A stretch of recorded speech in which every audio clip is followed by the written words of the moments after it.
Back সবাইকে। আজ আমি বনপাতিত ইওর ম্যাজেস্টির এপিসোড 10 এক্সপ্লেন করব। তো চলো শুরু করা যাক। তো এপিসোডের শুরুতে ইহন জাংউনসুতে জিয়ং এর আসার অপেক্ষা করছিল। অন্যদিকে গিলগাম পাখিদের বলে তারা সবাই মিলে গিয়ে রাজাকে সবটা জানিয়ে আসুক, যদি তারা না যায় তবে সে একাই যাবে। এতে ইয়ম ও মানসু তাকে সান্ত্বনা দিয়ে বলে ওঠে তারা সবাই একসাথে যাবে। এই সময় ঘরে রাজার সহচর এলে গিলগাম তার হাত ধরে কান্নায় ভেঙে পড়ে। এদিকে ইহন ভাবে লঙ্কাগুলোর বস্তা দেখে জিয়ং হয়তো ভীষণ খুশি হবে যদি সে আগের বারের মতো জড়িয়ে ধরে। তবে এইভাবে ইহন জিয়ংকে কল্পনা করতে থাকলে সহচর ছুটতে ছুটতে এসে খবর দেয় রাজকুমার জিনমিয়ং ভীষণ অসুস্থ, তাই রানী জিয়ংকে কারাগারে বন্দি করে রেখেছে। এসব শুনে ইহন তখনই কারাগারে যায় আর জিয়ং এর অবস্থা দেখে রেগে তখনই কারাগারের দরজা খুলতে বলে। এতে প্রহরী বলে রানী কারাগারের চাবি নিজের কাছে রেখেছেন। একথায় রাজা আরো রেগে শিনকে দরজা ভাঙার হুকুম দিলে তখনই তার সৎমা এসে তার পথ আটকায়। ইহন বলে সেও তো একই খাবার খেয়েছিল কিন্তু তার তো কিছু হয়নি। এতে রানী জিনমিয়ং এর অসুস্থতার পেছনে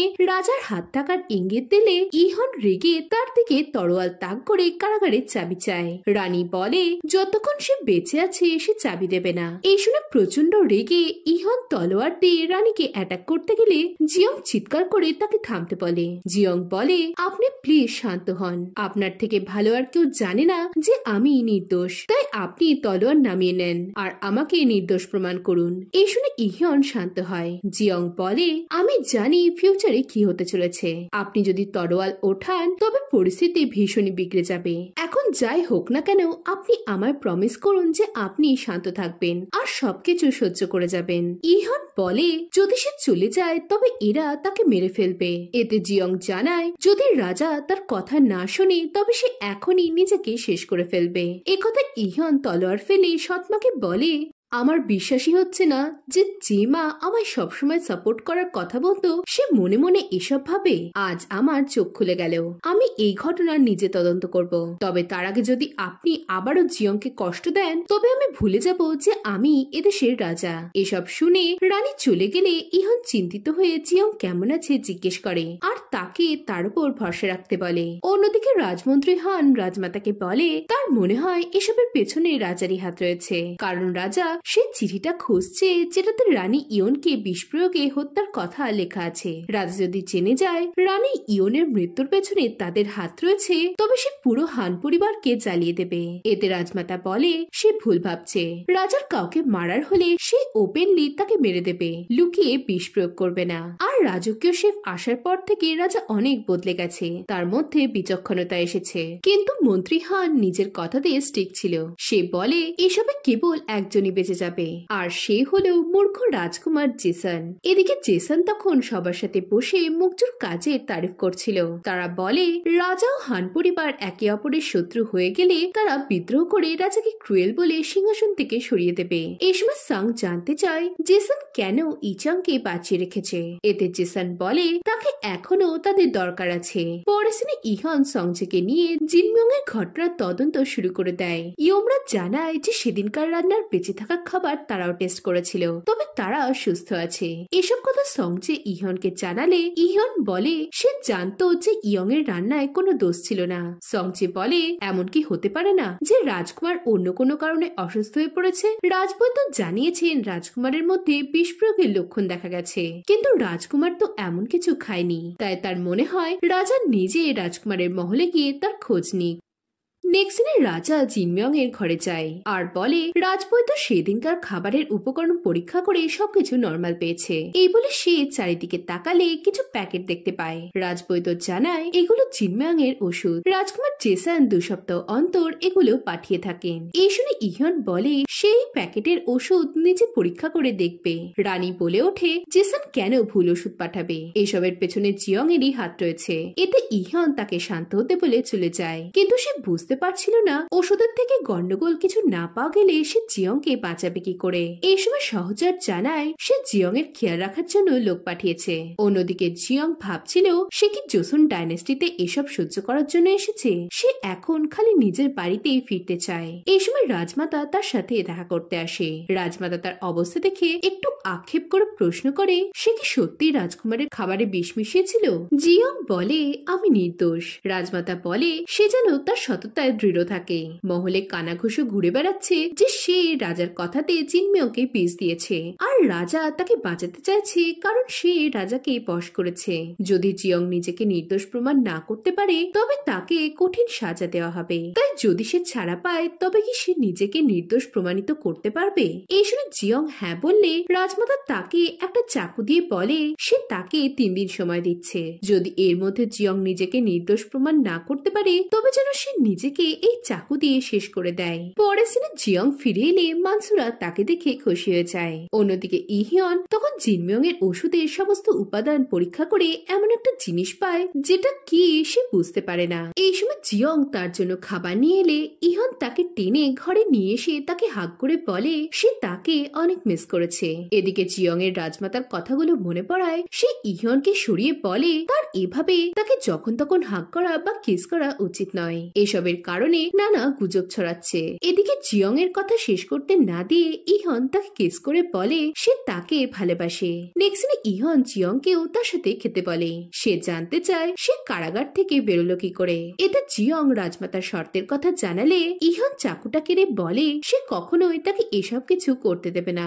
জিয়ং প্রশ্ন করে রাজা কি সত্যি তাকে ভালোবাসে। এতে ইহন ঘাবড়ে গিয়ে কথা ঘোরালে জিয়ং মহলের গুঞ্জনের কথাটা জানিয়ে বলে রাজার আর তাকে যখন তখন হাগ করা বা কিস করা বা যখন তখন ডেকে পাঠানোটা উচিত নয়। এতে ইহন হেসে ফেলে জিয়ংকে রাগ করতে বারণ করে। পরে সিনে মন্ত্রী হান রাজমাতাকে প্রশ্ন করে তিনি কেন জিয়ংকে ছেড়ে দিয়েছেন। রাজমাতা বলে তাদের দেশকে বাঁচানোর জন্য রাজার সিংহাসনে থাকাটা জরুরি। জিয়ং নিশ্চয়ই 3 দিনের মধ্যে কোন না কোনো রাস্তা বের করে ফেলবে। অন্যদিকে জিয়ং ও ইহন মিলে জিনমিয়ং এর অসুস্থতার কারণ খুঁজতে শুরু করে দিয়েছিল।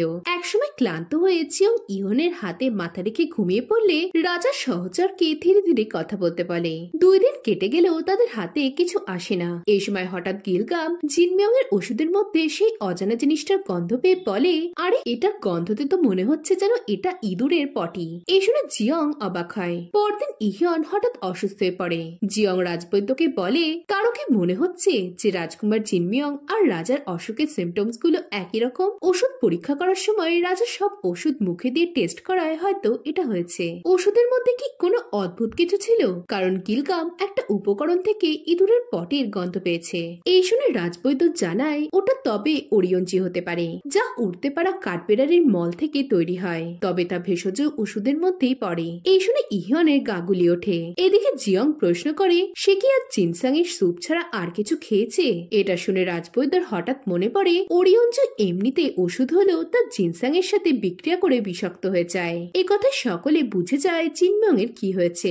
রাজবৈদ্য জানায় সে অ্যান্টিডোট জানে। এই বলে সে বেরিয়ে গেলে ইহন বলে কেউ ইচ্ছে করে ওষুধে ওরিয়ঞ্জি মিশিয়েছে। এই বলে সে সহচরকে ওষুধের খোঁজ নেওয়ার আদেশ দেয়। এরপর ইহন অসুস্থ ফিল করলে জিয়ং তাকে শুয়ে দিতে চায়, আর এতে রাজা তার হাত ধরে তাকে কিছুক্ষণ থাকতে বলে। নেক্সট দিনে সংজে ওষুধের খোঁজ নিতে গেলে ওয়বিন নামের এক মহিলা রাজবৈদ্যের নাম পায় যে জিনমিয়ং এর ওষুধ বানাতো, তবে তাকে কিছুদিন ধরে পাওয়া যাচ্ছে না। এই শুনে সংজে ব্যাপারটা ইহনকে জানালে ইহন তখনই তাকে খোঁজার জন্য সেপাই পাঠাতে বলে। জিয়ং অবাক হয়ে বলে ওয়বিন কেন খামোখা রাজকুমারের ক্ষতি করবে। এতে ইহন বলে নিশ্চয় কেউ ওয়বিনকে দিয়ে এটা করিয়েছে, তাই আসল দোষীকে পেতে হলে তাদের আগে ওয়বিনকে খুঁজতে হবে। এখন চারিদিকে সার্চিং শুরু হয়ে গেলে মুকচু ভয় পেয়ে তার কোর্টের দিকে ওয়বিনকে মেরে ফেলার আদেশ দেয়। সেই মতো সে ওয়বিনকে মারতে চায়, কিন্তু তখনই গঙ্গেল সেখানে চলে আসে। সে বলে তাহলে তুমি ওগদানের হত্যাকারী। ওগদানের মৃতদেহ থেকে আমি এই চুলের কাঁটাটা পেয়েছি, যেটাতে বোঝাই যাচ্ছে যে ওটা তোমারই। এদিকে কোটলেটি ও গঙ্গিলের মধ্যে ফাইট শুরু হয়ে যায়। গঙ্গিল প্রশ্ন করে সে কি রাজার আদেশেই তার দিদিকে মেরে ফেলেছিল নাকি অন্য কেউ ছিল। এতে কোটলেটি বলে তুমি তবে সেই যে রাজার উপর জঙ্গলে হামলা করেছিল। এদিকে কথায় কথায় গঙ্গিল বুঝে যায় মুকচুই তার দিদিকে মারার চক্রান্ত করেছিল। কোটলেটি বলে রাজা তার দিদির প্রতি আকৃষ্ট হয়ে যাচ্ছিল বলেই মুকচু রেগে যায়, আর তাই ওগদানকে মরতে হয়েছে। এই শুনে গঙ্গিল রেগে কোটলেটিকে আঘাত করলে সে অজ্ঞান হয়ে যায়। এরপর গঙ্গিল ওয়বিনের জ্ঞান ফিরিয়ে সব সত্যিটা জানতে চাইলে ওয়বিন জানায় মুগজু তাকে ব্ল্যাকমেল করেছিল বলেই তাকে ওসব করতে হয়েছিল। আর এই চক্রান্তে মুগজুর সাথে আরো একজন আছে। এই সময় হঠাৎ কিছু গুপ্ত হত্যাকারী ওয়বিনের দিকে চাকু ছুড়ে তাকে মেরে ফেলায় ওয়বিন তার কথা শেষ করতে পারে না। পরে সিনে দেহরক্ষী জেসনকে জানায় তারা ওয়বিনকে মেরে ফেললেও গঙ্গিলের কিছু করতে পারেনি। এতে জেসন তাকে ইচাংকে ধরে আনার আদেশ দেয়। অন্যদিকে কোটলেটিকে টর্চার করা হলেও সে মুগজু নাম নেয় না, কিন্তু ইহন আসল দোষী কে বুঝে নেয়। সে মুগজুকে এসে ডাইরেক্ট জিজ্ঞেস করে সে কি তবে জিনমিয়ংকে মারার চক্রান্ত করেছিল, কিন্তু মুগজু সব অস্বীকার করে। সে তার বিরুদ্ধে প্রমাণ আনতে বললে রাজা প্রচন্ড রেগে সেখান থেকে বেরিয়ে যায়। নেক্সট অসুস্থ ইহন বলে সে কি করে বুঝলো গঙ্গিল ওয়বিনের খোঁজ করতে গেলে মুগজুর কোটলেটি তাদের পাতা ফাঁদে পা দেবে। এতে জিয়ং জানায় মহলের শেফদের কুকিং কম্পিটিশনের সময় গিলগামের উপর হামলা করা হয়েছিল আর তখন গঙ্গিলি তাকে বাঁচিয়েছিল। আর এর থেকেই তার ধারণা হয়েছিল যে এসবের পেছনে মুগজুরই হাত রয়েছে। এই শুনে ইহন চমকে ওঠে। এই সময় রাজবৈদ্য অ্যান্টিডোট নিয়ে আনে। ইহন ওষুধটা খেয়ে জিয়ংকে নিয়ে জিনমিয়ং এর রুমে ওষুধটা দিতে যায়। তবে রানী সেটা জিনমিয়ং এর মুখে দিতে সে বমি করে সবটা ফেলে দিয়ে ছটফট শুরু করে। এই দেখে সকলে আতঙ্কিত হয়ে পড়লে জিয়ং বলে হয়তো রাজকুমার দুদিন ধরে খেয়ে নেই বলে ওষুধে কাজ দিচ্ছে না, তাই সে এখনই খাবার আনছে।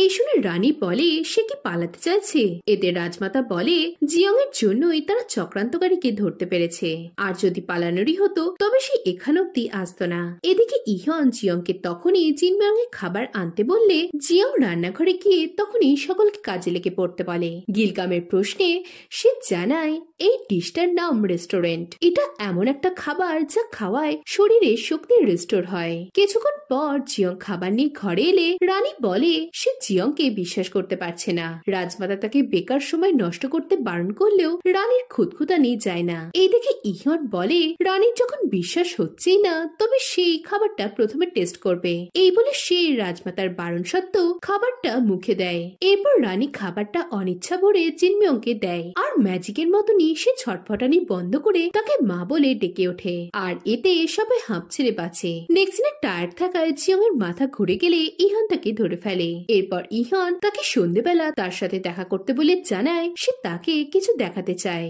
এই শুনে জিয়ং অবাক হয়ে ভাবে তাহলে কি রাজা তার মাঙ্গনরক্ষকে পেয়ে গেছে। অন্যদিকে জিনমিয়ং সুস্থ হয় মন্ত্রী সাংদের প্ল্যান ভেস্তে যায়। জেসন বলে তাদের চিন্তার কারণ নেই, মুগজু সবটাই সামলে নেবে। রাতে মুগজু লুকিয়ে তার কোটলেটির সাথে দেখা করে। কোটলেটি জানায় সে মুগজুর নাম নেয়নি। মুগজু বলে তুমি চিন্তা করো না, আমি এখনই তোমায় মুক্তি দেব।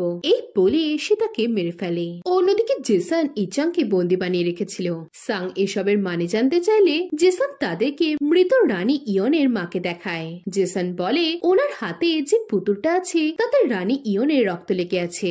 এই শুনে সবার মুখে খুশির ঝিলিক দেয়। জেসন বলে রাজমাতার ৭০তম জন্মদিনের দিনই মহলের সমস্ত গোপন তথ্য সামনে আসবে আর রাজা নিজের মায়ের খুনিদের রক্তে স্নান করবে। পরে ইয়ং ছিয়ং এর পোশাক পরে এলে জিয়ং অবাক হয়। ইহন জানায় রাজমাতার তার ছিয়ং পছন্দ করেন, তাই সে রাজমাতার ৭০তম জন্মদিনের দিন পারফর্ম করবে। তবে সে আজ জিয়ংকে তার ছিয়ং দেখাতে চায়। এই বলে সে ডান্স শুরু করে। এদিকে জিয়ং ভাবছিল হয়তো এটাই শেষবার যখন আমি আপনার ডান্স দেখছি। এই বলে তার ইহনের সাথে কাটানো মুহূর্তগুলো মনে পড়ে। পরে ইহন প্রশ্ন করে মাঙ্গনরক পেলে কি জিয়ং এখনো যেতে চায়। জিয়ং হ্যাঁ বললে ইহন বলে আমি চাই তুমি আমার কাছেই থাকো। আমি অনেকদিন ধরে বুঝতে পারছি যে তুমি এ যুগের নও। তোমার বানানো বিবিম্বা পাস্তা এসব খেয়ে আমি বুঝেছি তুমি কখনোই এ যুগের হতেই পারো না। জিয়ং অবাক হয়ে বলে তবে সব জানার পরও কেন তাহলে রাজা তাকে বুলি করে গেল।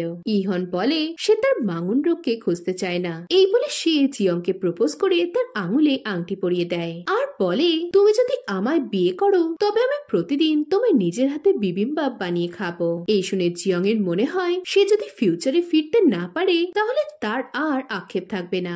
এদিকে ইহন জিয়ংকে কিস করে আর এর সাথে এপিসোড 10 শেষ হয়। তো এই সিরিজটা শেষ হতে আর দুটো এপিসোডই বাকি। ইহন ও জিয়ং এর এন্ডিং কি হতে চলেছে সে বিষয়ে তোমাদের মতামত কমেন্টে জানাও আর লাইক ও সাবস্ক্রাইব করতে ভুলো না। তো আজ এখানেই শেষ, দেখা হচ্ছে নেক্সট এপিসোডে। বাই।